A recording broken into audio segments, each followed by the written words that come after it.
విషయం చెప్పు సంధ్య, ఉద్యమం కోసం, పోరాటం కోసం, వీటన్నిటి కోసం, అంటే ఒక సమాజంలో జరుగుతున్న దురాచారాలని, అన్యాయాలను ఎదుర్కోవటానికి నడుం బిగించి పిల్లల్ని కూడా వద్దనుకున్నాం. నాకు పిల్లలు వద్దు, పిల్లలు ఉంటే వాళ్ళకి బాధ్యతాయుతమైన తల్లిగా నేను ఉండలేకపోతానేమో అన్న ఒక ఒపీనియన్తో యు నెవర్ వాంటెడ్. అందరి హక్కుల కోసం మాట్లాడతాం, పిల్లల హక్కుల కోసం పుట్టాక కన్నాక ఐ అండర్స్టాండ్, అర్థమైంది.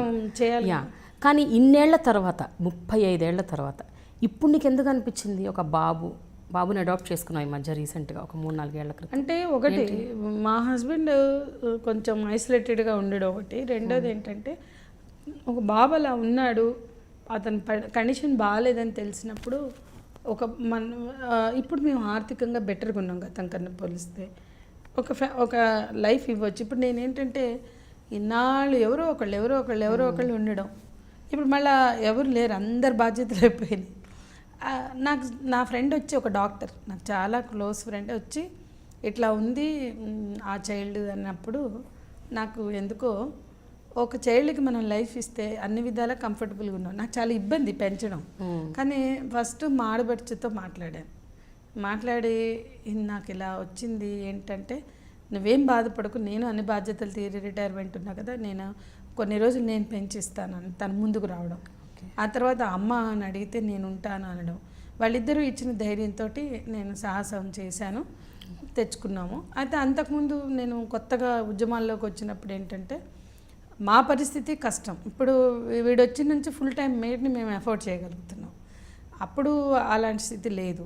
కాబట్టి పిల్లలు అంటూ కన్నాక వాళ్ళ పట్ల బాధ్యతని పూర్తిగా నిర్వర్తించగలుగుతామా లేదా? నేను శ్రీకాకుళం వెళ్ళాలి, నేను మహారాష్ట్ర వెళ్ళాలి, నేను ఆదిలాబాద్ వెళ్ళాలి అనేది బిడ్డలకు సంబంధించిన విషయం కాదు. They need mother attention. అప్పుడు నేను పిల్లల హక్కుల్ని హరించే, వాళ్ళ రైట్స్ కర్టైల్ చేసే హక్కు నాకు లేదు. అది నా కన్విక్షన్. రెండు, ఫుల్ టైం వాళ్ళకి నేను ఇంకొక ఆల్టర్నేటివ్ కూడా ప్రొవైడ్ చేసే స్థితిలో ఉన్న మదర్ చేయాల్సింది వేరు. కాబట్టి ఇది కొంత సిచ్యుయేషన్ డిఫరెంట్. అప్పుడు బాధ్యత అనేది పూర్తిగా డిఫరెంట్. ఇప్పుడు బాధ్యత ఉంది, కానీ ఇప్పుడు బాధ్యతను కొంత నిర్వర్తించగలిగి, ఇప్పుడు కూడా నేను చాలా సఫర్ అవుతున్నాను నిజం చెప్పాలంటే. ఫ్రీగా నేను ఎక్కడికి వెళ్ళలేకపోతున్నా, చాలా ఇబ్బంది పడుతున్నా. అది ఇంత ఇబ్బంది అవుతుందని కూడా నేను అనుకోలేదు. చేయగలుగుతానని ధైర్యంగా దిగాను, చాలా సఫర్ అవుతున్నా. కానీ ఇందులో సంతోషం ఉంది, బాధ ఉంది, స్ట్రగుల్ ఉంది, ప్రెషర్ ఉంది. ఒక బిడ్డకి లైఫ్ ఇవ్వాలి, ఒక బిడ్డకి ఉండాలి.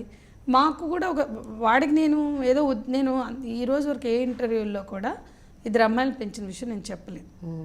ఒకటి ఓపెన్ హార్ట్ విత్లో వాళ్ళ పరిశోధన వాళ్ళు అడిగారు నన్ను, నాకుగా నేను ఎక్కడ చెప్పలేదు. నా 100 ఇంటర్వ్యూస్ ఉన్నాయి మీడియాలో, ప్రింట్ మీడియా ఆర్ ఎలక్ట్రానిక్, నేను చెప్పుకోలేదు, నాకు అవసరం కూడా లేదు.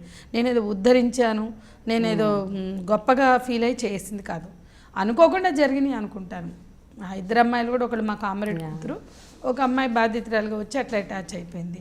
కాబట్టి ఏదో నేను గొప్పగా ఉద్ధరించడానికి చేసింది కాదు, చెప్పుకోవడానికి అంతకన్నా కాదు.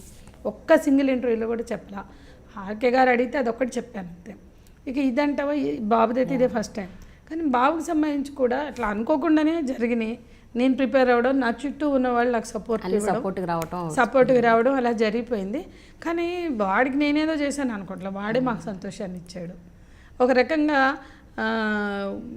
ప్రపంచీకరణ, ఉద్యమాల వెనకపట్టు, ఉద్యమాల్లో రకరకాల ఒత్తిళ్ళు, ప్రెషర్స్, ఇవన్నీ చాలా ఉన్నాయి. ఒక స్ట్రగుల్స్ మధ్య సంతోషం. ఒక పేరు కూడా చాలా డిఫరెంట్గా పెట్టారంట సంధ్య. మా అరుణ కొడుకు, అంటే మా ఆడబడి చనిపోయిందన్న కదా, వాళ్ళ బాబు యుఎస్లో ఉంటాడు, వాడి పేరు అర్ణవ్. వాడు అత్త ఇట్లా బాబుని తెచ్చుకున్నారంట కదా, ఏం పేరు పెట్టారు అంటే, మా అత్తయ్య ఊరికే తను చనిపోయింది, వాళ్ళకి మనకి డిటాచ్మెంట్ అయిపోతుంది, వాళ్ళు అక్కడ ఉంటారు, మనం ఇక్కడ అని బాగా ఏడుస్తూ ఉండేది. అందుకని ఒక అటాచ్మెంట్ పెరగాలి అని వాడికి చాయిస్ ఇచ్చాను. మా ఆడబడి కొడుకు పెట్టాడు. మా ప్రెస్ పేరు నవ్య అని, మా అన్ని నవ్య పేరుతో ఉంటాయి మా ప్రోడక్ట్స్ కానీ మా బిజినెస్. కాబట్టి నవ్య అని ఉంటాయి, కాబట్టి నవరంగ్ అని పెడతాను అత్త అన్నాడు. సరే అన్నాను. ఆ బాబు పెట్టిన పేరు అది నవరంగ్. మా ఆడబడుచు కొడుకు పెట్టాడు నవరంగ్ అని. బాగానే ఉందని మేము దాన్ని, it's really new colour in my life. Navrang ఒక నూతన రంగు. నిజంగానే వాడు మా జీవితంలో ఒక న్యూ కలర్ అనుకున్నాము. మీరు చూస్తున్నారు ఐ డ్రీమ్ న్యూస్ని. మీరు చూస్తున్నది ఐ డ్రీమ్ న్యూస్. అంటే కళలని నిజం చేస్తూ ప్రజలకి నిజాలని కళల ద్వారా తీసుకొచ్చే ఐ డ్రీమ్కి మై బెస్ట్ విషెస్. మీరు చూస్తున్నది ఐ డ్రీమ్ న్యూస్.